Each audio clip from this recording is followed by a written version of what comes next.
please contribute. It really helps my independent, honest journalism. I've got a 60 kilowatt battery to flog. So yeah, I don't mind using it. I've got no problem flogging the bejesus. But when you say that, like, you're flogging your car when you accelerate and you're braking, at 100 kilowatt hours, it's not like 100 kilowatts.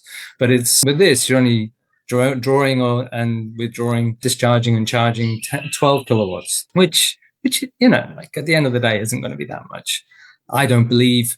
And if I didn't do that, my battery will never get used. This is the Atto 3. This is the Atto. BYD Atto 3, my stationary battery that does a bit of shopping a couple of times a week. Okay. So it leaves a little bit of every now and then just to keep the wheels and everything else. Yeah. Like, that's not our daily driver anymore. I bought a Zeekr X 2 weeks ago, or whatever, 10 days ago. When all this came about, I thought, well, might as well get one now.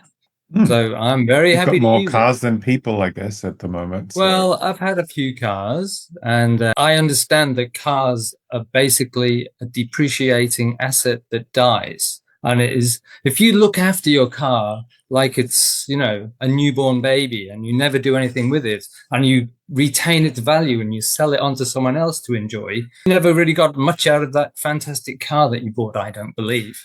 So yeah, I race cars, I do all sorts of crazy things with cars, and like, you don't race a car if you want to make it last forever, like it is just what it is. And like, these batteries, they've tested them very hard in terms of, they think there's 3,000 cycles in this BYD battery.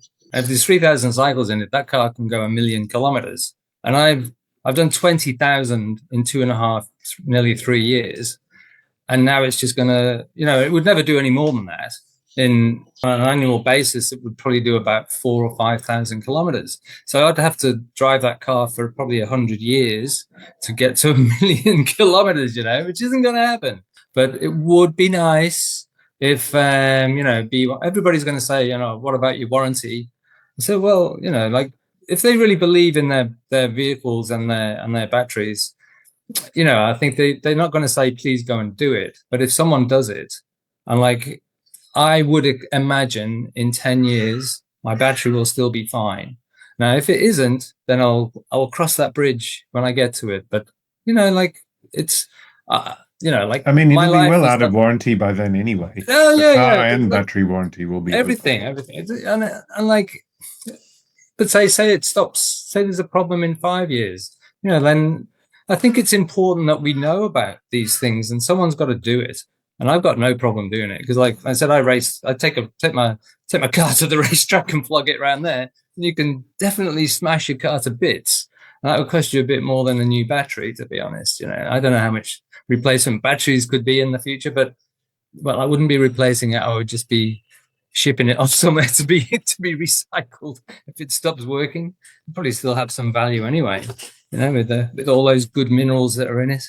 So I don't know. Like I said, it's not something that actually concerns me, because I just want to get on with sort of exploring, the optimization of what is currently available to us. What we really obviously would be better for everybody is if we have fantastic destination charging. So I could say drive to work in my current car, I can charge it there and come home and then discharge it at night, which would be a phenomenal way to load shift. I'm just doing it in my own house, this load shifting, like on steroids now, I would say. And I think everybody has got the opportunity to do it. When I heard about the Sigenergy device, I thought, fantastic. I can actually get some use out of my car that is 90% of the time, or, now it is almost 100% of the time sitting in my garage. And, like, I've got the opportunity where I can charge it during the day and discharge it at night. I think, we are in the future today. That's how I see it, And so does that mean that you didn't bother buying the modular actual batteries from Sigenergy? Do you just have? Oh, you have no. You have to have all. It doesn't work without the full system. So you need minimum inverter and charger module at the very least, plus battery. plus a battery. You do need a battery. You definitely need a battery. I've got a 16 kilowatt battery. We were umming and ahhing whether to get an 8 or a 16 when we put the system in, and I said, come on, let's just get a 16, at least then we'll have some security. Because when we first got it, there was no capacity to use the bidirectional charger, and we knew that. So, I went through a couple of different solar installers because they didn't want to. They said, "Oh no, we can't really do that yet." So we got this installed in, I think it was probably in October or even before that, September last year. So I knew we were purchasing this thing, and it was going to work as a battery, and the bidirectional thing was possible, in sometime in the future. But it is a good charger, so like I can plug it in and charge my car at 12.5 kilowatts, which is quite good. Do you have much solar on your roof? We got 10 kilowatts on the roof, right? And so that means on a sunny day in Queensland, we do make like 60 kilowatts on a good day. And so I've got a 3-phase 15 kilowatt inverter and 16 kilowatt hours of battery. When you connect the bidirectional charger to the car, it goes through what I would call like a handshake process, where it kind of gets to know itself. They get to know each other and say, "Oh yeah, you're there, I'm here." So what it first does is send some electricity into the car. So it charges the car for like 10 seconds, 20 seconds, and then it stops, and then it charges a little bit more, and then it stops, and then it starts to take a little bit. It takes that 0.1 kilowatt, and then it goes. Then you get this kind of a clicky sound, and then it ramps up to whatever 11 kilowatts out of the car for a couple of hours, and so it really does get going when it wants to, and that's kind of the problem. It's that handshake. If your car is 100% charged, or you've set your charger to a state of charge of 90, 95% or whatever, when the car is at that level, the actual inverter can't send any electricity into your car. Handshake fails. The handshake fails and it doesn't work. So that's what happened yesterday when I had to come back. And the car, I thought I'd set the state of charge to, it was a bit high, but I'd set it to like 98% because like earlier in the week it was 92, and then the next day I'd set it at 93 and then 94, because what happens, it disconnects at that level, and then you up the charge a tiny bit, and then it can do the handshake. But when you get to 100%, you have to get in the car and go for a drive. So to make it work yesterday, I had to go for a 10-minute drive to get the battery down to 97 and 98%, which is a bit silly. But, like there will be ways of getting around that, I think, in the future. I guess using the aircon wouldn't be enough to drain it very quickly. No, that wouldn't get it, not quick enough, because like when you drive the car, in the Atto 3, it tells you how much you're generating and how much you're using. And like when I accelerate, and I was accelerating hard up this hill, and it was using 140 kilowatts. So, like it uses a lot. And so I also tried to, the other day, I tried to use the car to charge my Zeekr with the vehicle to load, but it doesn't work because I think it needs to be grounded. So the system knows it's not grounded, so it won't let you do that. Some cars let you do it, and some don't. Right. Yeah, that's what I thought. So I did give it a go, and it said it was working, but nothing. They were all saying, "Oh, we're working," but nothing was actually moving. No energy was moving. So they didn't say you can't do it, but it just wouldn't happen. Do you have any portable batteries? Like I've got a 1 kilowatt, like EcoFlow, Anchor, various companies. Oh, right, yeah. Make them. Again, charging any of those is going to be slow compared to flogging the car. It'll take an hour, 45 minutes. Yeah, like it took me 10 minutes to get it down. So I took it for a quick drive, 10, 15 minutes, drove back, plugged it in, and it was fine. And then I went to You almost need a hoist. Yeah, I suppose so. No, well, I just need to drive. The problem is that, you know, the systems currently does need a person to be involved in it. It's not fully automatable yet. But I think when they can, you know, like when you set it to bi-directional charging, you've actually informed the whole system that that's what you're doing, because it's one of the choices you make.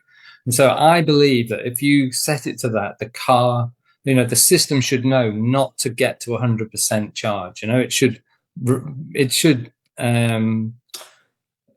know, like deregulate the sort of speed of charging, you know, so that it goes down to 0.1 kilowatts or something when you get to close to the charging. But hopefully they'll set that up, because then that would mean, yeah, I could leave the car connected for 3 or 4 weeks, you know, when I go on holiday, because otherwise someone's going to have to check it out. Or I can just slow down the charging. That would also help, because the problem is, you know, like we'd stop the charging as such from the grid, but we were still making solar, so that solar was still going into the car, and so it went from 97 to 100%. So, like I said, it is a fun learning experience.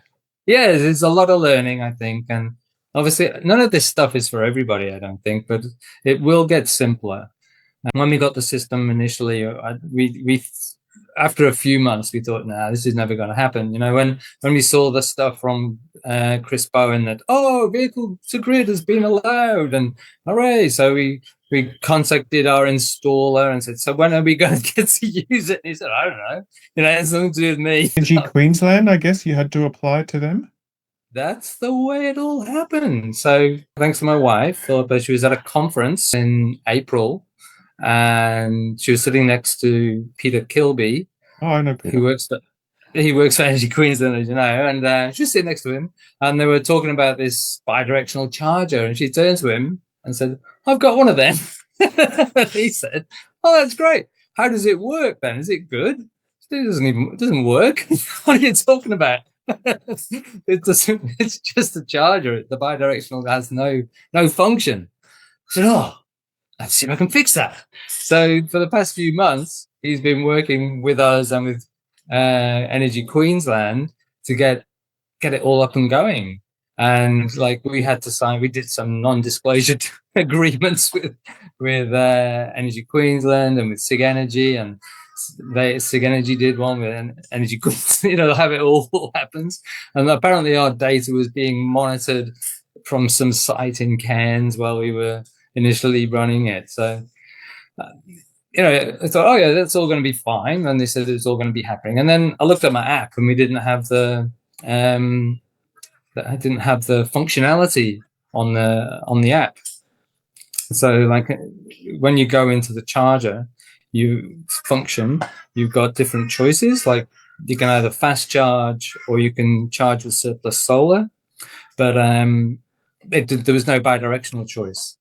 And so I was speaking to the developer at Sigenergy as well. So it was all quite good fun. And he was texting me and sending me stuff. Is it working yet? And I've just updated your firmware. And they said they were going to give us the app, the beta version of the app, before other people, but they didn't in the end. And we were expecting to get it. I think it was on the 7th of July. And on that day, 7 News came around to my house. And I don't know if you've seen, there was a 7 News with Mike, the EV enthusiast. They did a little story on at the end of the 7 News broadcast. But we were hoping to have the bi-directional charger working, but it wasn't working by then. But it worked the week after. They then gave me the app, and everybody can do it now. I believe everyone can do it. Everyone who's got it installed and can afford it, obviously. Got it all installed. Cheap. It's not cheap. It's not cheap. But, you know, like we were with OVO for the past couple of years, and it's been great. You know, like we've just been filling the car for free and the battery for free during the day. Now that I'm with Localvolts and we've got this setup. Yes, tell us more about that. So for people to understand, Volts is kind of like Amber in that you pay wholesale power prices, except it's not as prettily packaged. It's for people who want to tinker and manually do it themselves. And you can do some quite interesting things. I've read on their website before, you could decide to sell power to your grandma and grandpa. Yes, sell to your neighbor. That's crazy. I know. We're thinking about that aspect of it for a couple of reasons, but that side of it seems to me very complicated because both of you have to be on Localvolts. Yes. And if you've got a battery and you've got all this excess solar and energy, the other person's got to trust you that you're going to sell it to them. I think it's complicated, and people can get a little bit can get charged more than they would like to, unless until you get your first bill. Yeah, Amber or Localvolts, you need to pay attention. You got to pay attention, yeah. Especially in the first month or so, with Amber's side, while the algorithm is learning. I understand you have that at a separate. I do. I've been with Amber for 2 years at another property that I've got. We've got 2 Powerwalls, and I cycle those from 0 to 100% pretty well every day.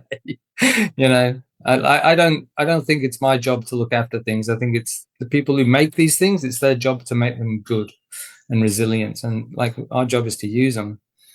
So I do that, and Have you checked the state of charge? Because I believe that's possible to check on a Powerwall too. The state of health. State of health. It works really well. It's still going fine. Like I said, it powers my house for up there, and it does seem to, from the energy flows, it's still it's still putting out 27 kilowatts. So, according to the numbers, it's still like 100% from what I can see. So, my understanding is that unofficially Tesla Powerwalls have a hidden buffer above the 100%, and that's the bit that's wearing down. Right. Okay. So eventually, there will be yeah. So like I said, they've only been in there 2 years, so they're okay. And I said it's not my job to. I just want to use them, and they're actually saving me a lot of money because this is a short-term rental place. So people use anything up to 140 kilowatts of power a day. That is my maximum energy throughput that I've seen in the house. What are they doing? Running? I have no idea. Mining? I have no idea. It's not me. It's not for me to judge. It's just for me to pay the power bill. Gosh.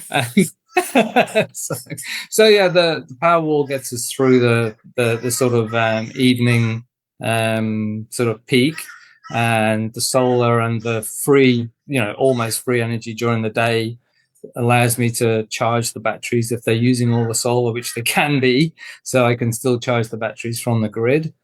But so that was where I got my little bug, whatever, for monitoring all of this. And Amber has been helpful with that whole process, but I can't use SmartShift really with them. I have to not with strangers using a house. It's too very. Not with strangers using the house. No, it's not going to work. So I have to manually sort of control it. I have an alarm on my phone. It goes off twice a day. So I just check it at 9 o'clock and I check it at 3:30 to sort of put it onto charge. And then I stop that because there's a way of doing that with the Tesla Powerwalls. I kind of set the backup to 100% during the day. And then at 4 o'clock, I put the backup down to 0 so that during the day, the batteries charge and then at night they discharge. So that seemed like that was the way I finally worked out how to do that.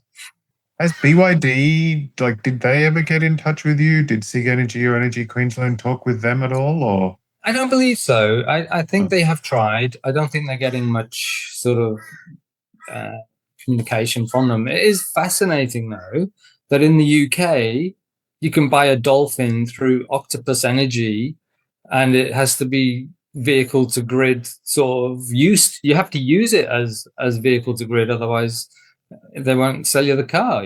So I think we're in a crazy world, where one rule for one, another for another. But it doesn't make any sense. So I'm not, as I said, I'm not losing any sleep over that. I'm enjoying it. Yeah, it's your spare car, and you're the scientific test to tell us and the rest of us how it works. Yeah. So I kind of feel a bit bad when people come around to test the bi-directional side of it, because when they come, it's during the day. So I'm making solar. So what I do is I plug their car in, and then I on the app I click the button for automatic discharge. So it just starts sucking out of it. So it's not. That's what they came to see. It's not 1 or 2 kilowatts. It's like it can be 10, 12 kilowatts coming out of their car, and it'll be registered obviously within their battery management system somewhere. Have you tested? Did Energy Queensland bring any of their electric cars? Yes, that was, or your neighbours. That was the Kona.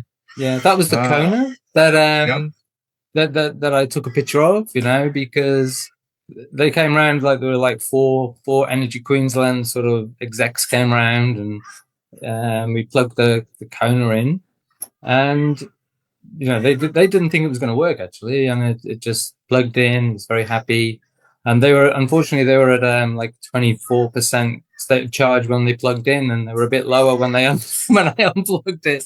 So they had enough to get home. So it was drawing 11 kilowatts out of there, and that was a 2022 Kona. Okay, the previous generation.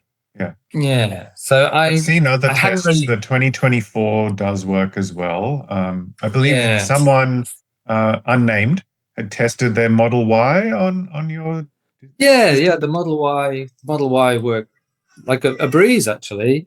It says it's charging. It doesn't seem to know what's happening, on the screen and on the app. It just sort of says charging. It doesn't say how much is coming in or out, but it just says charging. And I had someone come around with a Model 3. It wasn't the Highlander. I don't know which one. So the previous Model 3, and that was fine as well. It just hand shook and worked fine. And we drew energy out for 15, 20 minutes, not a problem.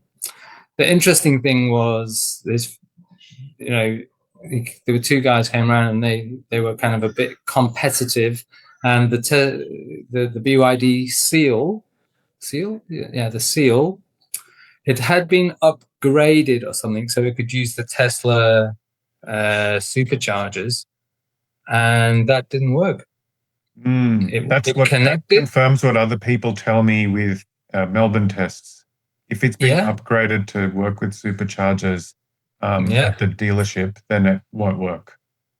Yeah, I think I might need to test it a bit more if I just put it down at 1 kilowatt draw, because you can set. Someone told me yes, if you set it to quite low, like maybe 2, then it can hold. Yeah. I think that makes sense, but when it got up to 6, it just said, "Phew, I'm not doing that." It just went thunk and disconnected. So it was kind of funny. And you've also tried some other ones. I think a Zeekr. Zeekr X, no problem with that. Yeah. And any others at this stage? No. We're going to get some people around next weekend we're going to put a advertise around just in the neighborhood for people to come around with their electric vehicles if they want to. But as I said, I think there's very few cars myself that aren't going to work because of the way the technology works. It is using the supercharger or the charging protocols of the DC charging protocols, and it's all driven through the inverter that's part of the battery stack. So the actual charger is just basically a module, so it fits in the whole stack, and with a big wire coming out of it, there is one inverter, and that's the big inverter on the top of the unit.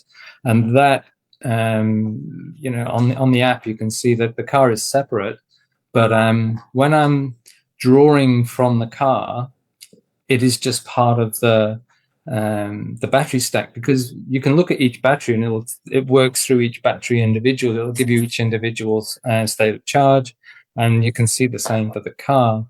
And when you're like last night, because we were discharging, I'd done my 2-hour discharge, but the car wasn't connected, so it was drawing purely from the battery. So the battery got down. I'd set 10% as the bottom of the battery state of charge for discharge, and so when I connected the car, it was all drawing from the car, and then we were powered by the car all night, because there was, the battery had been sort of just put into hibernation mode. And then I think you said you ran the longest test was 80 hours or something. No, we got 80 kilowatts out of 80 the car. 80 kilowatts. 80 kilowatt hours, and that was 38 hours. But that's because, that's when I took the photo. So it was probably for longer. But I just took a photo of the app, because it shows you, you get this the little wheel. It shows, in the middle how long you've been connected, and at the bottom it'll show how much energy has gone into the car and how much energy has come out. And it was 80 kilowatts had come out of the car. But obviously in that time, we discharged 40, put in another 40, and then discharged 40. So it was like a 2-day process to do that. And how I've got it set up, and we know when the peaks are going to be in the prices for buying and selling energy.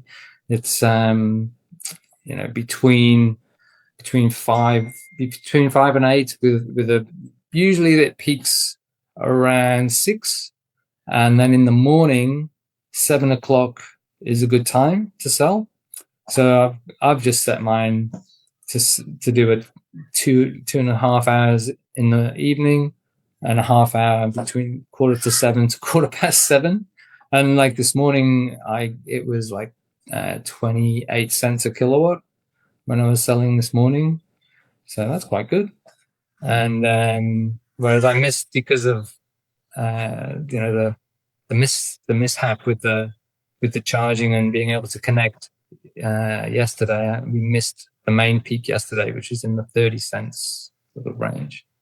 So we were selling at 8 as opposed to 12. How does Localvolts work? What's so good about Localvolts is that it's very transparent. Very transparent. I sent you that screenshot. It would all look very complicated. It took me a few days to understand what it all really meant. And you've got the different costs all broken down. You've got your daily costs, like the meter fee is 20 cents a day. Your network, being connected to the network, is 70 cents a day. So that's 90 cents.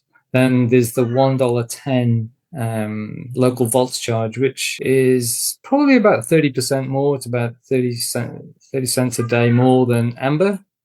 But there's still a small charge. I think it's 1 cent for the environmental fee. So energy has to get down to -2 for me to be paid to fill my battery. Whereas with Amber, they have got a hedging system, which I'm sure you know about, but it means that you pay a little hedging fee. You pay a hedging fee. So when I buy electricity at -1 cent, I pay probably 3 cents. If the actual wholesale price is -1, you might pay 1 or 2 or 3 cents more than that. And as the price goes up, you pay a higher hedge as well.